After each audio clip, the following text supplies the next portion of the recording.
On connaît tous une musique de Mozart. Mozart, il appartient à tout le monde. J'ai tous les CD chez moi. C'est une star mondiale, Mozart. Connu, reconnu, aimé. La combinaison du génie et de l'homme. Mozart, c'est un destin. La tragédie de sa vie, Le nombre d'œuvres qu'il a laissées. les bonheurs qu'il a éprouvés. Et sa mort très jeune. Il y a un mystère.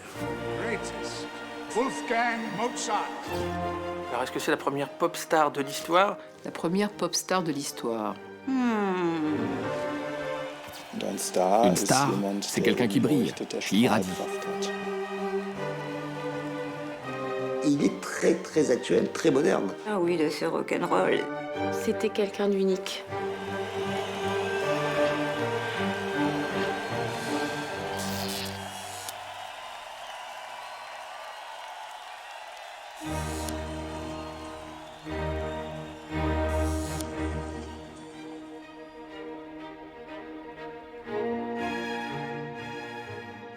Deux siècles après sa mort en 1791, Mozart est une icône.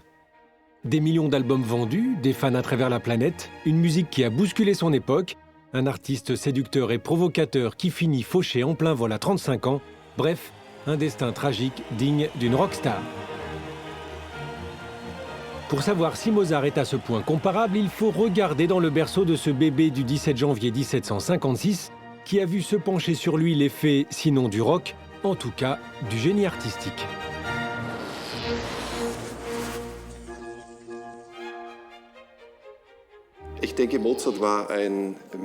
Je pense que Mozart était un homme qui a fait sensation dès le premier instant de sa vie.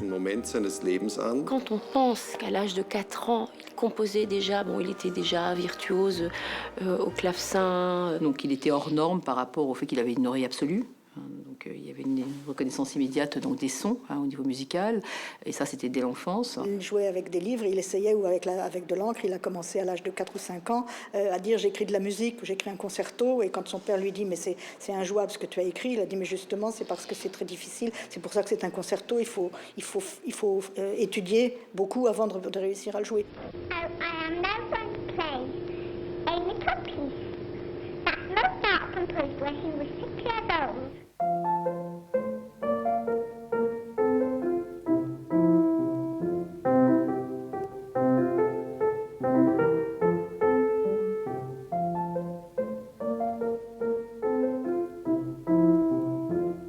Mozart a dû savoir très tôt qu'il était un génie.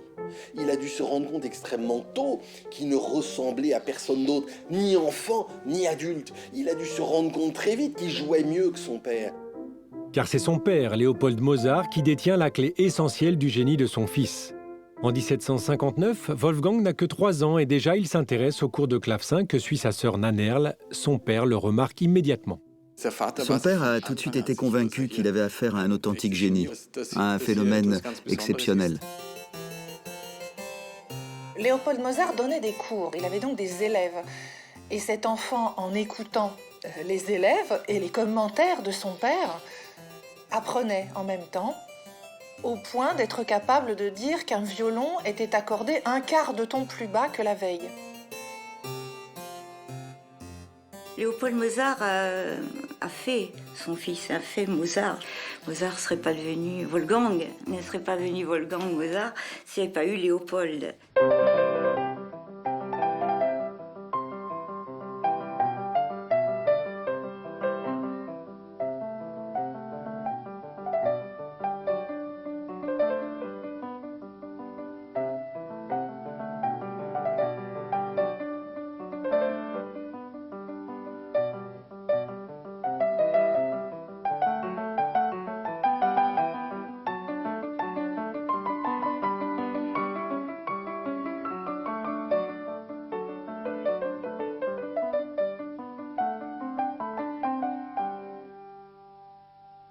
Pour gagner le succès, le père de Mozart met tout en œuvre pour révéler le talent de son fils, c'est-à-dire le produire.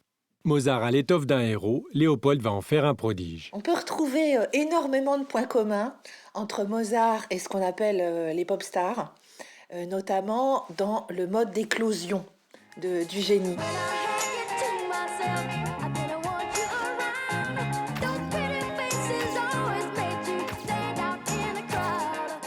aussi bien pour Mozart que Michael Jackson, on va retrouver en effet des profils de pères qui sont, sur lesquels on peut retrouver des points communs. Le père de Mozart était musicien, le père de Michael Jackson tentait de l'être également. La frustration personnelle de ces deux musiciens ratés par rapport à leur descendance devient leur première motivation pour faire accéder leur enfant au rang de génie.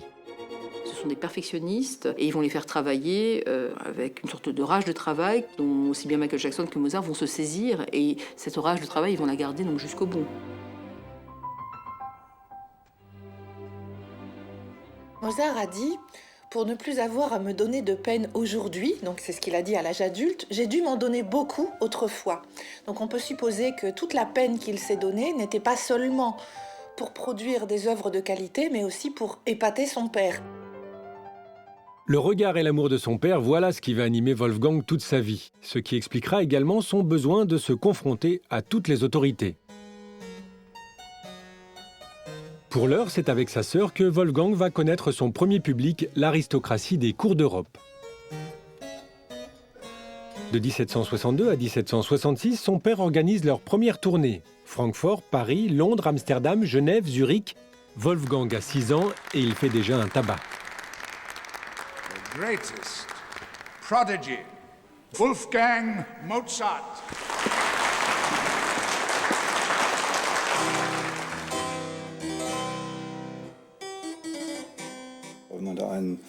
Un enfant de 6 ou 7 ans qui joue du piano ou du violon comme un adulte, c'est mignon.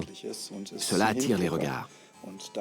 À cette époque où il n'existait guère d'autres sources de divertissement, c'était sûrement encore plus exceptionnel. Et là, c'est le mystère qui a stupéfié tout le monde, toutes les cours d'Europe. Ça faisait fureur, évidemment.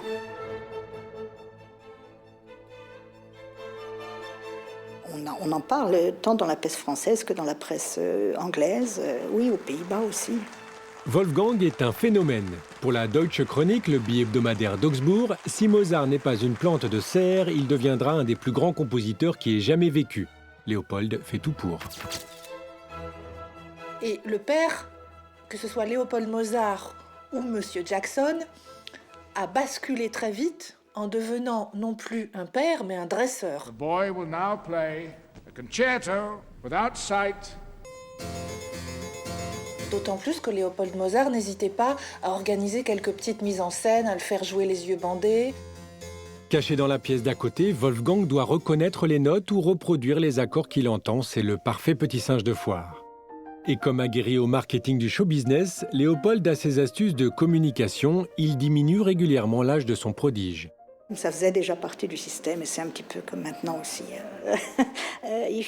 Il fallait bien attirer l'attention parce qu'il y avait d'autres enfants prodiges aussi à la même époque. Je pense qu'on peut oser la comparaison et dire que le père de Mozart était en même temps son manager.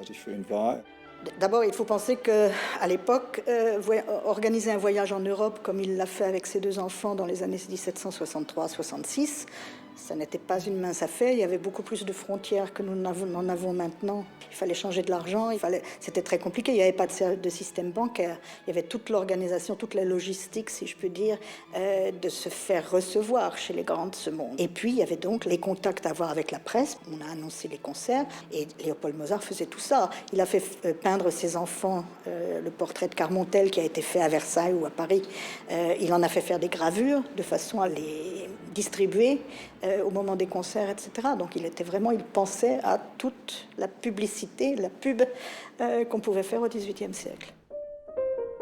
Contrairement à Joseph Jackson, Léopold Mozart adore son fils et n'est pas violent à son égard. Mais ils ont en commun de voir en leur enfant un instrument d'ascension sociale et une jolie poule aux œufs d'or. On a à la fois un gosse qui est totalement exploité par son père, mais on a aussi un enfant qui vit une vie totalement hors du commun. Finalement, comme pour Shirley Temple ou Britney Spears, ça n'est pas tant leur exploitation très jeune qui marque les baby-stars, mais plutôt l'enfance qu'on leur vole. Pas de vêtements d'enfants, mais des costumes de scène, pas de cours de récré, mais les coulisses du spectacle. Que ce soit Michael Jackson ou Mozart, on peut quand même s'interroger sur le fait que leur développement a probablement été figé. Il faut penser qu'il a été un enfant choyé, qui était admiré, et puis que quand on grandit, tout ça, ça s'arrête. Et que c'était très difficile de retrouver cette réalité du quotidien. Et ça va être vécu presque sur un mode dépressif, c'est un effondrement. Chez ces deux individus, on va avoir des phénomènes qu'on appelle des phénomènes de dysynchronie. C'est-à-dire qu'on a un développement du talent musical qui est hors norme, qui témoigne d'une très grande précocité, mais à côté de ça, on a une immaturité affective et sociale qui est très forte. Cette difficulté à pouvoir s'inscrire dans tout ce qui est de l'ordre de la gestion de choses de la vie quotidienne, comme gérer son argent, gérer ses affaires, et avec en effet des comportements immatures qui ont été quand même présents toute sa vie. En 1768, le prodige n'a que 11 ans, mais connaît déjà la fin de sa première carrière. Désormais, Wolfgang va devoir se battre pour devenir Mozart. Léopold manage la vie de son fils jusqu'au moment où celui-ci lui dit « cesse de t'occuper de mes affaires ». Et Dieu merci, parce que si Léopold avait continué à tenir les rênes, qui sait où cela aurait mené? Y aurait-il eu Don Giovanni, les Noces de Figaro? Peut-être pas.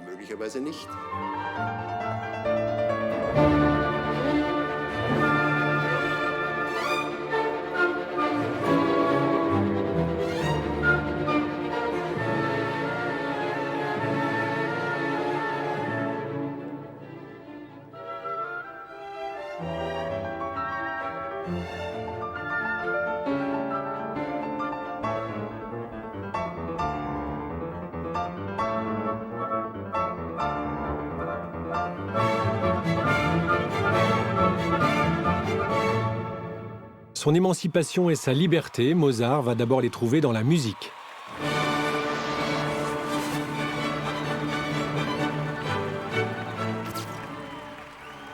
Mozart était très connu à son époque, on connaissait ses airs dans la rue, il n'y avait pas de vidéo, de quoi que ce soit, mais on connaissait Mozart.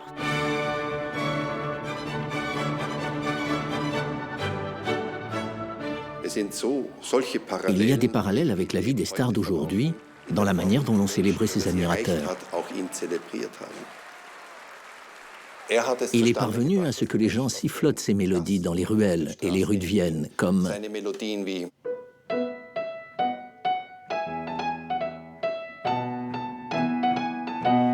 ou encore ces mélodies enthousiasmaient tout le monde.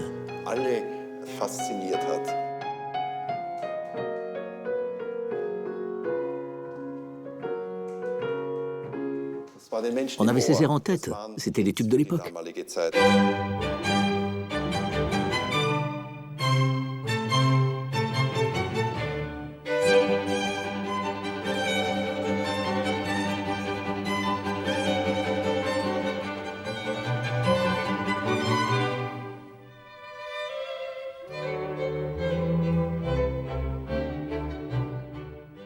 Au XVIIIe siècle, la musique n'est jouée que dans les salons et les églises, mais Mozart a la volonté d'élargir son public. Et son père lui dit « N'oublie pas le populaire, c'est bien beau de vouloir écrire de la musique savante, etc. » Et Mozart répond dans une lettre suivante « Je n'oublie bien sûr pas le populaire, j'écris de la musique pour tout le monde. » Avec lui, les gens simples ont pu s'approprier la musique, qui était jusque-là réservée à l'aristocratie. Mozart semble avoir déjà compris les recettes du succès. Il sait que pour toucher le grand public, il faut de grandes mélodies.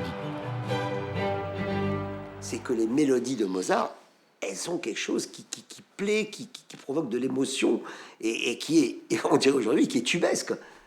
C'est des tubes.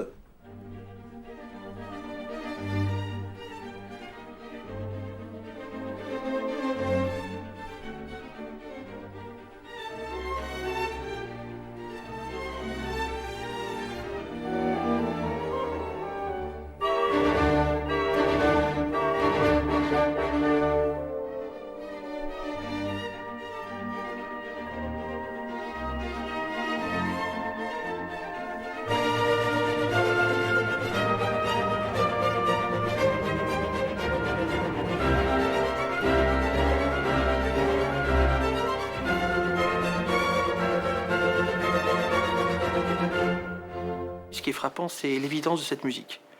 Donc c'est une évidence qui a correspondu à son époque. Je pense qu'il composait aujourd'hui, il retrouverait cette évidence, et ce serait une star. Ouais.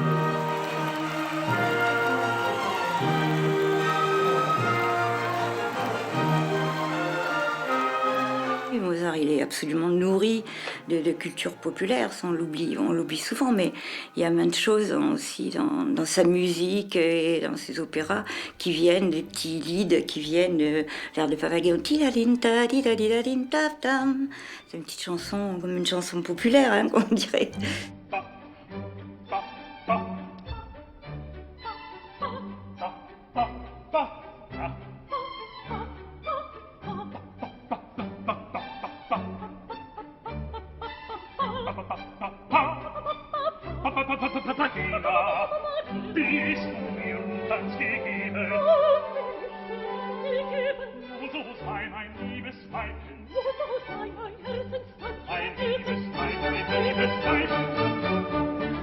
Et puis les gens s'en emparent. Donc c'est ça qui a provoqué aussi la jalousie de ses confrères. C'est qu'ils faisaient de la petite musique aussi.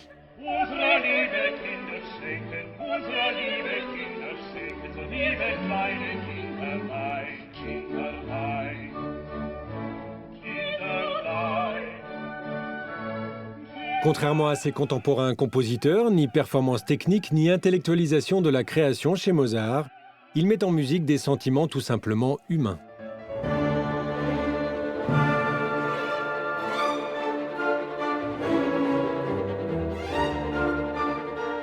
Mozart, c'est un être qui a su capter très très jeune l'instinct humain, ce qui fait de nous, êtres humains, les côtés noirs, les côtés blancs, les précipices, les failles.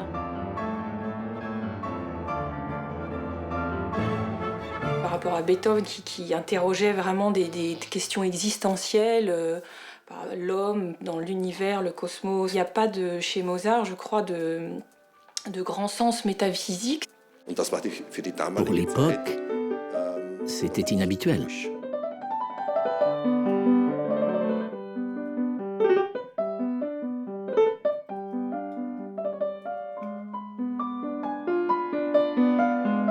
Voilà, par exemple, dans cet extrait, il y a au départ un côté assez serein et puis qui va se détourner un petit peu vers quelque chose de plus angoissé, en mode mineur.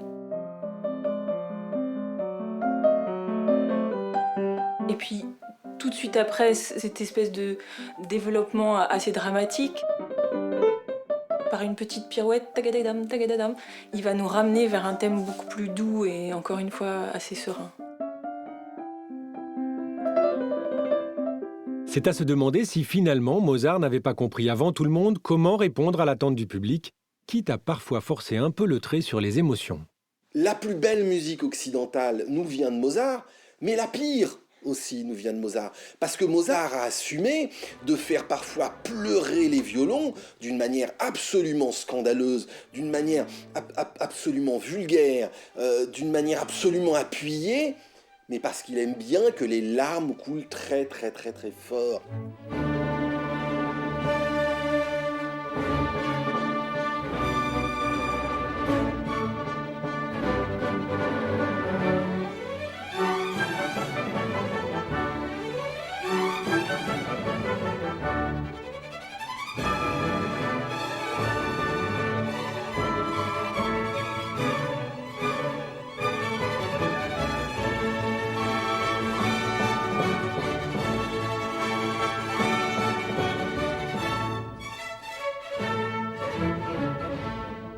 C'est vrai que Mozart est à la fois le père, la racine, le dieu des plus grands musiciens, mais aussi d'André Rieu.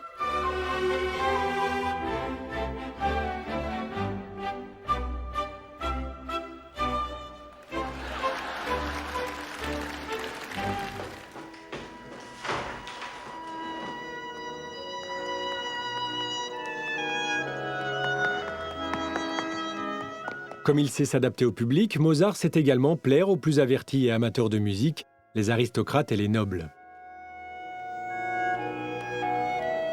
Excusez-moi. Ça peut apparaître comme une musique simple parce qu'il y a un côté très fluide chez Mozart. Mais lorsque vous entrez dans son royaume, c'est beaucoup plus complexe.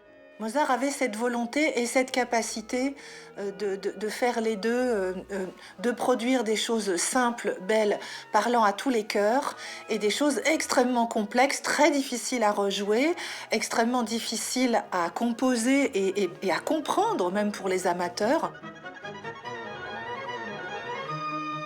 Le génie de Mozart, c'est aussi la diversité magistrale de son œuvre. 27 opéras, 50 sonates et plus de 50 symphonies, 19 messes et des dizaines de concertos. Une créativité dans laquelle il cherchait à chaque fois les couleurs les plus détonnantes.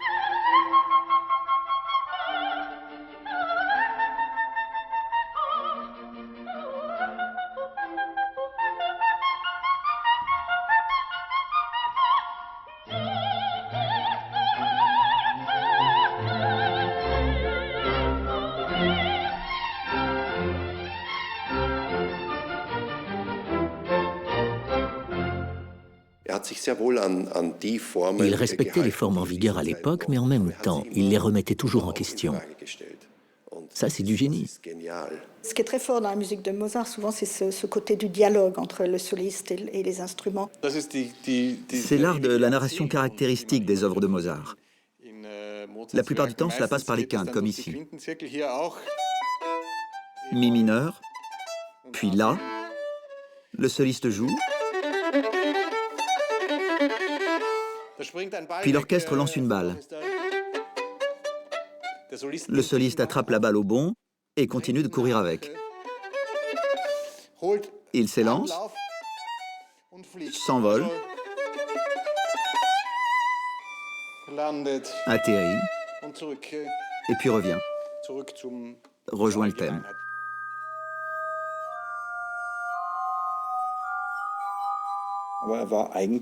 Mozart était comme un musicien rock d'aujourd'hui, qui expérimente, avec tous les moyens à sa disposition, pour essayer de trouver d'autres univers sonores.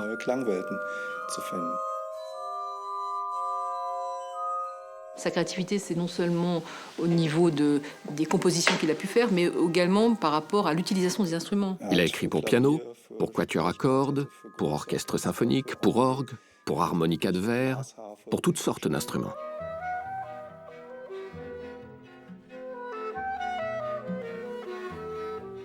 Mozart voit arriver le pianoforte, il voit arriver des nouvelles clarinettes qui fonctionnent mieux, des nouveaux hautbois qui sont plus justes. Et il est d'ailleurs un peu comme Michael Jackson. Quand Michael Jackson se retrouve devant des nouveaux synthétiseurs, devant des nouveaux sons, il a envie de les introduire. Plus que révolutionner la musique de son temps, Mozart agrège toutes les nouveautés de son époque pour en faire un style unique et très personnel.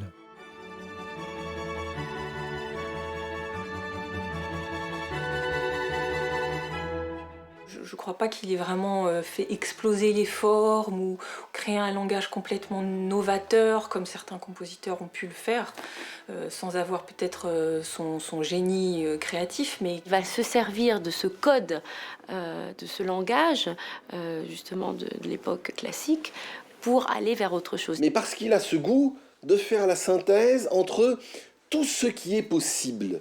Et pour ça, il fait évidemment penser à des gens d'aujourd'hui. Il fait penser à une Madonna, par exemple, dans sa capacité à embrasser à la fois les apports de la musique de variété la plus vulgaire, le rock d'avant-garde, pour fabriquer quelque chose de singulier. Et il y a de ça chez Mozart. Mozart bouscule les codes musicaux, mais on devient aussi pop star par sa personnalité. Et le compositeur a su imposer sa Mozart-attitude.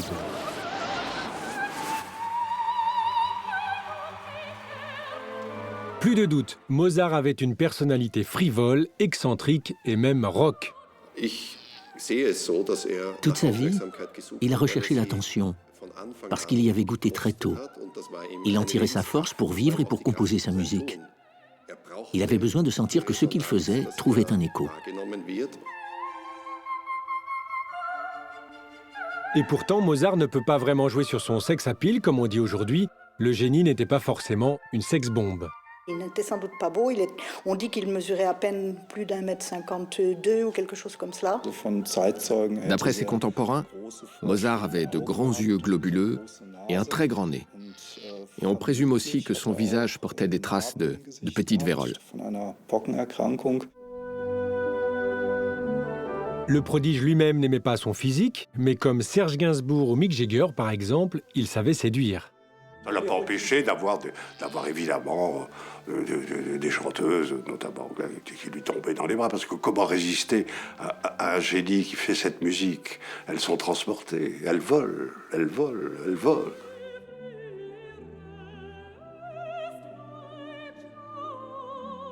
Il fait penser à certaines stars du XXe siècle.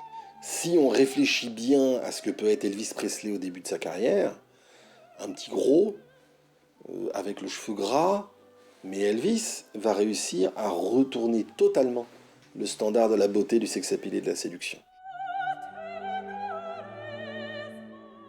Mozart aimait particulièrement les plaisirs de la chair.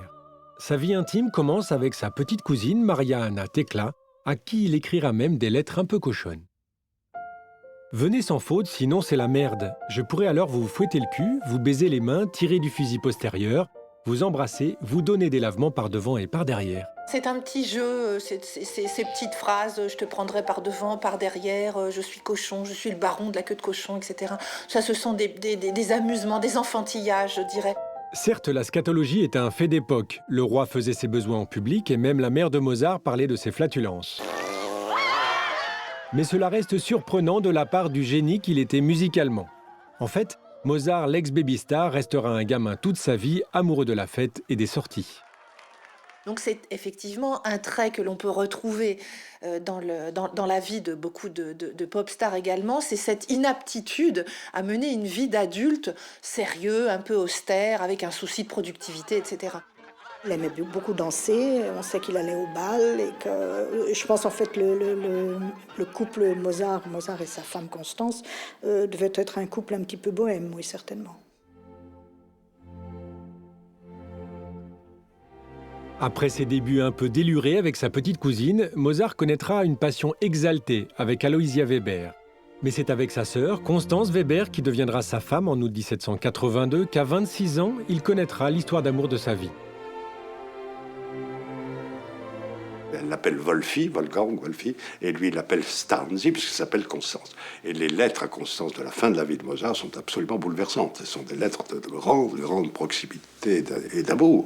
Et l'amour intense qu'il partage avec Constance semble également fondé sur un féroce appétit physique. Une ou deux lettres à sa femme où effectivement il fait des allusions très précises qui sont des lettres érotiques. Dans certaines lettres, il lui explique clairement qu'il se masturbe devant son portrait. Je pense même que le couple Mozart n'a peut-être pas été toujours très fidèle réciproquement d'ailleurs. Il a probablement été ailleurs par l'éblouissement d'un talent ou d'une cantatrice, ou probablement. S'il n'avait pas été inspiré par une sexualité, pour appeler ça par son nom, extraordinairement différenciée, il n'aurait pas fait tous ces opéras. Autrement dit, vous n'auriez toujours pas ces personnages féminins ahurissants.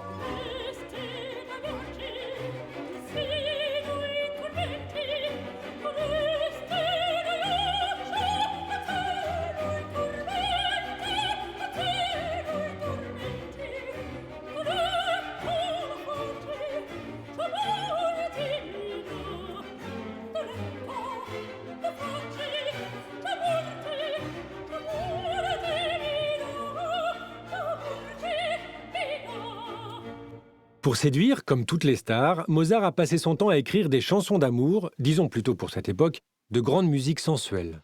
On devrait presque se jeter tout le voix par terre faire l'amour.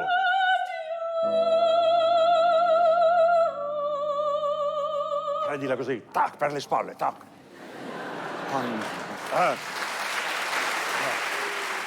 Don Giovanni, c'est toujours du sexe, sensualité.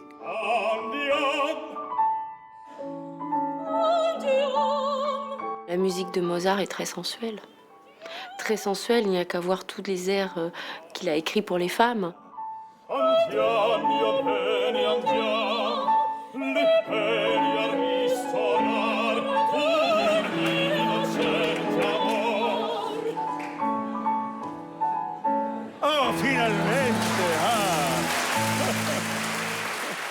façon dont il parle des femmes, qu'elles soient nobles ou soubrettes, il y a toujours une noblesse, une grandeur chez les femmes, une façon très claire de son amour quand même pour le genre féminin. Les femmes, vous dis-je, les femmes. Comme les célébrités qui travaillent leur image de nos jours, cet homme à femme aimait soigner son look. Il tenait à son apparence, il portait des beaux costumes. Il s'habillait de façon extravagante. Il se faisait un devoir de porter le fameux habit rouge, de toujours bien présenter. Et il est mort en ne laissant que des dettes, mais en laissant dans son armoire 7 costumes brodés de fils d'argent, etc. À l'époque, un beau costume pouvait coûter 350 florins, l'équivalent de 5400 €. Attaché à la mode et à l'effet qu'il produisait, Mozart aurait sans problème aujourd'hui endossé le rôle de fashion victime. Mozart était probablement très rock'n'roll et s'il longeait un trottoir de Paris, il se regarderait dans les vitrines pour voir si sa redingote rouge à boutons d'or ou à boutons de brillant est bien visible, remarquable, si les boucles de ses souliers sont vraiment à la dernière mode. Il était vraiment excentrique. S'il avait vécu au XXe siècle, oui, il aurait sans doute su jouer de la caméra. Il était à la fois une fashion victime, mais également obligé d'être habillé très à la mode, puisqu'on ne peut pas se présenter tous les jours avec les mêmes vêtements à la cour quand on prétend être un compositeur de talent et qui remporte du succès. Il pouvait assumer un caractère digne de certaines pop stars et de leurs caprices.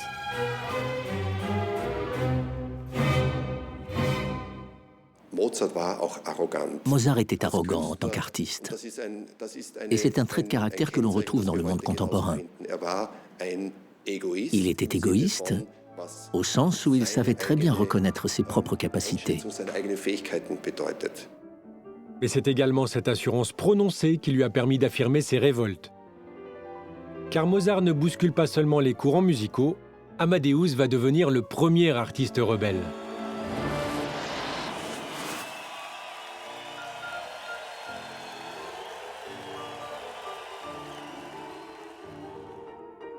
Génie caractériel, il ne supporte pas le carcan auquel est cantonné le musicien à l'époque, soumis aux puissants qui le financent. Vivant dans l'Europe qui bruise de la Révolution, il va remettre en question les conventions de son temps.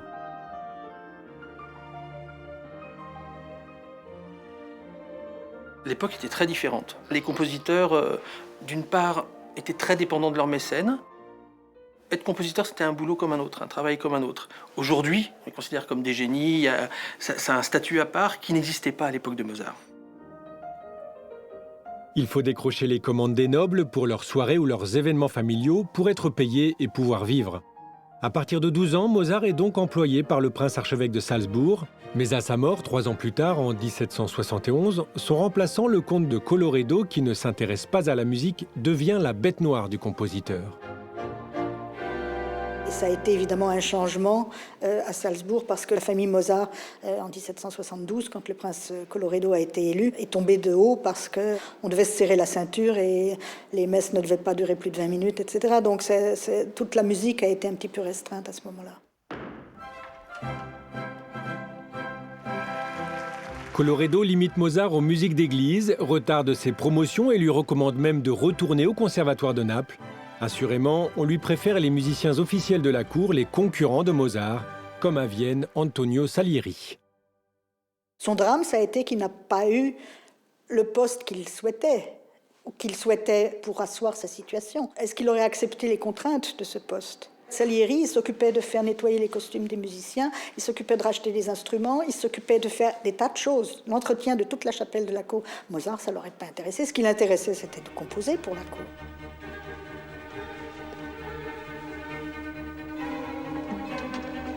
Mozart veut plus. Il ne s'oppose pas qu'à un homme, Colloredo, mais à un système tout entier qui l'empêche de composer librement. Il ne supporte plus les humiliations qu'il subit. Et c'est ce qu'on retrouve après dans ces opéras, toujours ce besoin de montrer que tu es né aristocrate, mais tu n'es rien. Moi, j'ai travaillé pour être ce que je suis et je t'emmerde.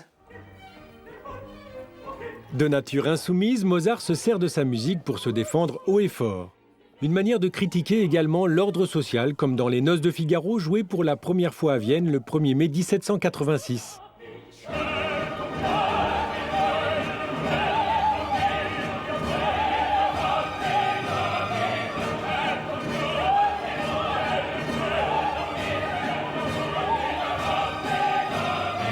Il y a quand même cette portée un peu, effectivement, de critique très vive du pouvoir en place. Je vais faire danser mon petit conte, c'est pas rien, mais en musique.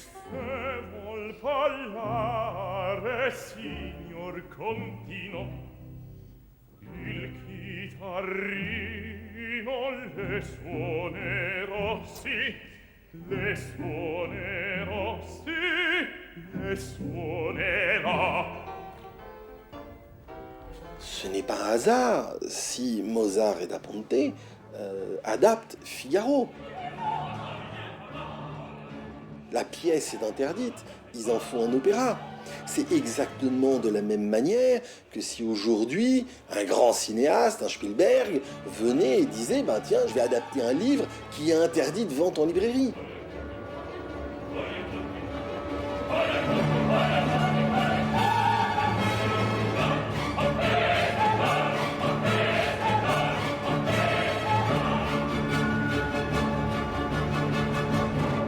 Le compositeur méprisé a choisi ses armes, des armes plutôt courantes pour nous, mais détonnantes pour l'époque, celles de la provocation.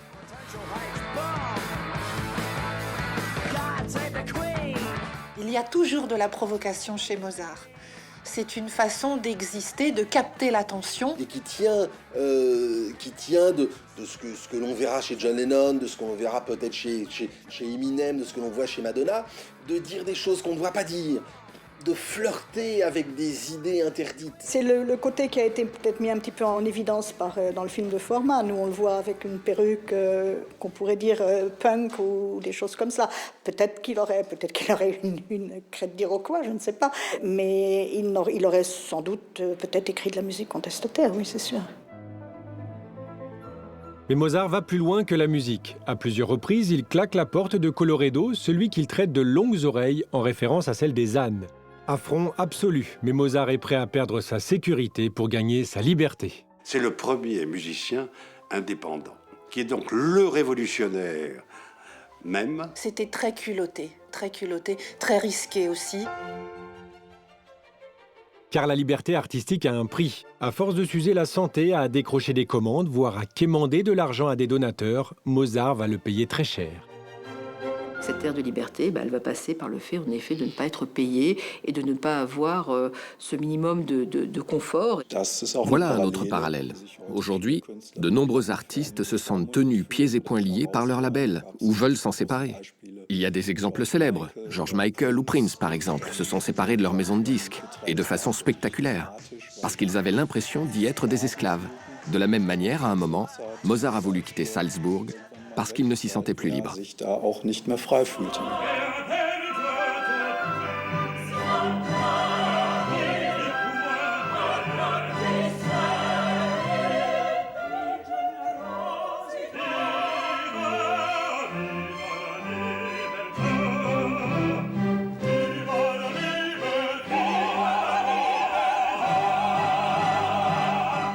savez ce qu'il y a de plus beau chez Mozart? C'est Viva la libertà. Viva, viva la libertà. Viva, viva la libertà. La libertà. Vous écoutez ça en 1787, 8, 9. Allô? Y a-t-il quelqu'un?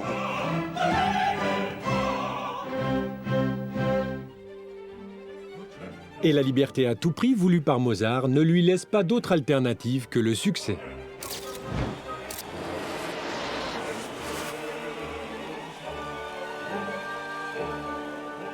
C'est vrai qu'il a payé relativement cher sa liberté, qu'il a vraiment souhaité. Et il a dû travailler d'arrache-pied pour gagner les sous dont il avait besoin.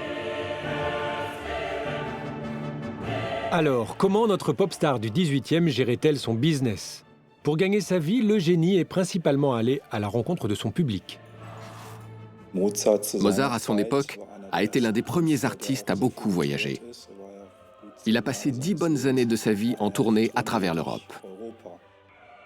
Comme quand les Beatles se sont apparus dans les années 60 et ont conquis le monde. C'était complètement nouveau.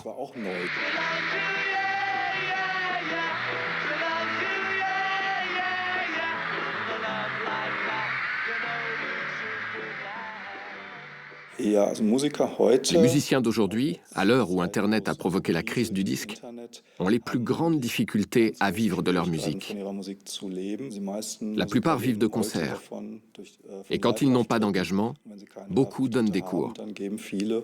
C'était exactement pareil pour Mozart. Pendant ses concerts, le grand compositeur n'était pas interprète, mais il dirigeait son orchestre ou jouait parfois du clavecin. Et sa fougue créatrice en faisait un artiste habité. Mozart était une bête de scène à son époque, bien entendu, avec les moyens de cette époque-là. Encore plus que certaines pop stars aujourd'hui, Mozart avait le sens de la mise en scène et du spectacle. Penser à l'effet qu'il produit sur le public, ça, il en était très conscient, oui. C'est un dramaturge de génie. L'action rebondit, tel caractère rentre, etc. Parce que, par excellence, Mozart est un homme de théâtre.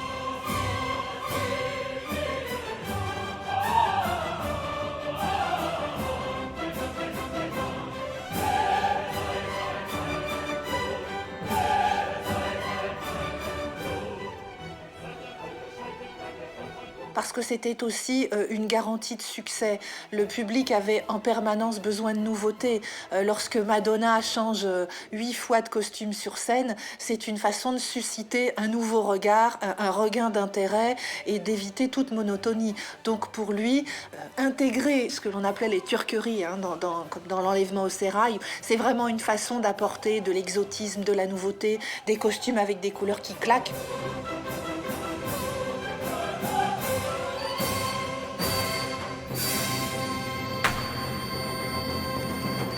L'autre source de revenus pour Mozart, c'est partitions. À l'époque, on faisait des réductions, c'est-à-dire des partitions simplifiées pour que les œuvres orchestrales puissent être jouées partout avec peu de musiciens. Mais Mozart est confronté à un problème une fois de plus très actuel, le piratage. Pour vivre, Mozart essayait de tirer un peu d'argent de la vente de partitions. Mais dès qu'elles étaient publiées, tout un tas de gens les copiaient pour les revendre eux-mêmes. Mozart, déjà, était piraté. La liberté de Mozart est d'autant plus fragile qu'il n'est pas un artiste sage et économe. Depuis qu'il s'est marié et s'est affranchi de son père en 1782, il n'a plus son manager des débuts pour gérer ses affaires. Il n'avait aucune notion vraisemblablement de la valeur de l'argent. Quand il avait de l'argent, il le dépensait. Quand il n'en avait pas, il faisait des dettes. Mozart avait forcément un train de vie qui lui coûtait très cher et des revenus qui étaient irréguliers comme un intermittent du spectacle d'aujourd'hui. À l'image d'une rockstar, le fougueux créateur est aussi particulièrement flambeur. Mozart est un grand joueur. Mozart était un fan de billard. Il avait un billard chez lui. On jouait de l'argent au billard. Non, il vivait par moments vraiment comme un aristocrate, c'est sûr.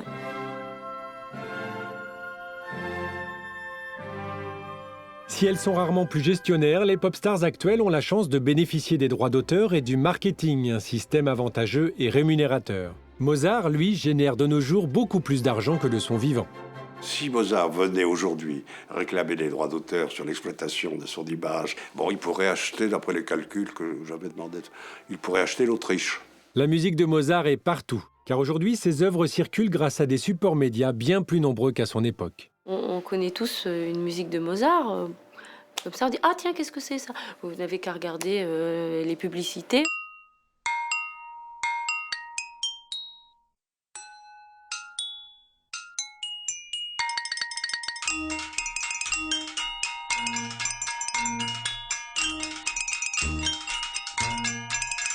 Un système audio haute définition, avec son spatialisé. Rien n'est trop beau pour Mozart. Tu achèterais la voiture, toi? Ben oui. Ça l'aurait fait rire. Je veux dire, je pense qu'il aurait beaucoup ri, il aurait aimé ça. que sa musique, justement, aille partout, dans tous les milieux.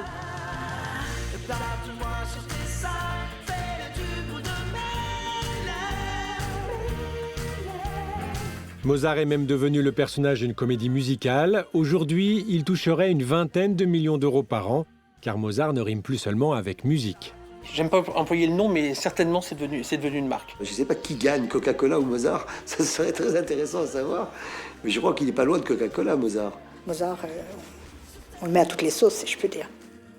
Mozart est un personnage à succès, aussi bankable qu'un acteur en vogue. Mozart l'opéra rock, malgré les critiques assassines, ça a été un très gros succès populaire, puisqu'on a fait plus d'1,4 million spectateurs.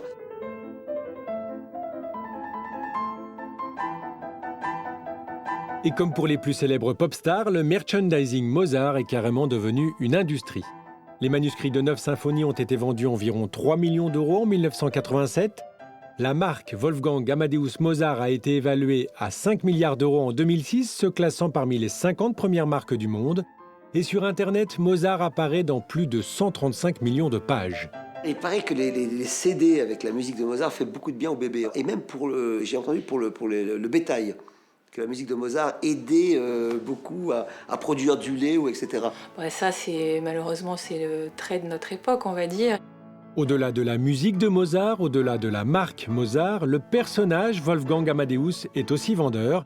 Plus qu'une icône, il est devenu un mythe.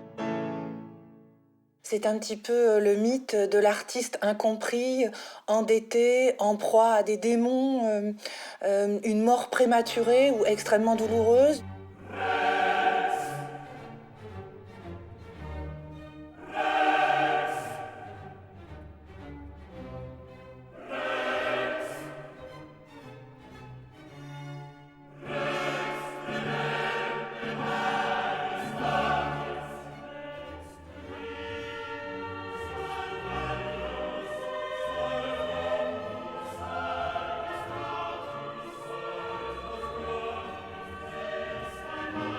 Mozart meurt le 5 décembre 1791 à 35 ans. On a d'abord soupçonné Salieri de l'avoir empoisonné, mais on penche aujourd'hui pour les complications d'une insuffisance rénale et surtout l'épuisement au travail. Quoi qu'il en soit, Mozart est mort fauché en pleine jeunesse. Même si à l'époque l'espérance de vie était courte, il aurait bien pu vivre plus longtemps. Wolfgang Mozart fait partie des génies avec ce destin, oui, comme James Dean, Jimi Hendrix, Michael Jackson. Mozart, lui, n'a pas fini dans la coke et dans l'alcool. Il aimait l'alcool, mais pas au point d'en mourir. Je crois que ce qui a contribué à abréger son existence, c'est surtout cette énergie qu'il consacrait à son travail. Cette mort participe également au mythe, celui qui va en faire la superstar qu'il est devenu pour nous 2 siècles après. On n'a pas eu l'occasion de le voir décliner. Et surtout, on n'a pas eu l'occasion de le voir confronté à une nouvelle génération. C'est vrai que c'est plus, pardonnez-moi l'expression, mais c'est plus sexy qu'un Schubert tout seul qui écrit des chefs-d'œuvre, mais qui passe sa vie complètement isolé, à pleurer sur des amours qu'il n'a peut-être jamais eus, et puis ou un Bach qui a fait, je sais pas, 17 enfants et qui ne voyait que Dieu. C'est ainsi qu'est née l'image du génie Mozart, qui est aussi un bon argument de vente. Il y a beaucoup d'analogies avec ce qui se passe aujourd'hui après la mort de certaines pop stars. Michael Jackson est un bon exemple. Dans les dernières années de sa vie, sa carrière était plutôt en ruine. Mais à partir du moment où il est mort, il est devenu cette gigantesque icône, le grand Michael Jackson. Et plus personne n'a parlé de toutes ces affaires qui s'étaient passées avant. La mort de Mozart est révélatrice de la tragédie de sa vie. Mozart est enterré dans un cimetière de la banlieue de Vienne, dans un caveau collectif, comme un serviteur et non dans un lieu à la hauteur de son génie. Quand Haydn, un petit peu plus tard, est mort, il y a eu certainement un grand enterrement, ou Salieri ou autre. Mais Mozart a été enterré tout à fait normalement pour quelqu'un qui n'a pas de position et qui n'a pas d'argent.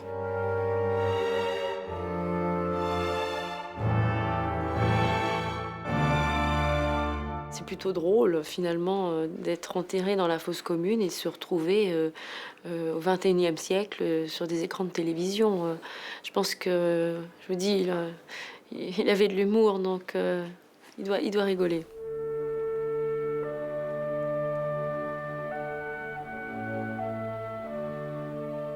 Mozart devrait être considéré comme la première pop star de l'histoire. Si Mozart avait eu les moyens que nous avons maintenant, oui, il aurait certainement été une pop star. Il y avait en lui tous les ingrédients pour en être aujourd'hui. Parce que toute son œuvre, la tragédie de sa vie, les bonheurs qu'il a éprouvés. Il en a effectivement tous les attributs. Pop star, je sais pas, star post-mortem, ça c'est une évidence. Alors le problème, c'est de savoir ce qui dure. Nous sommes dans un temps qui évacue très vite toutes les célébrités. Peut-être un jour, les Beatles, Michael Jackson, arriveront à être ce qu'est Mozart. C'était un génie comme la Terre en a porté, je sais pas, quasiment aucun, quoi. Qu'est-ce qu'il en restera dans 220 ans? Je vous donne rendez-vous et je vous assure que Mozart sera encore là.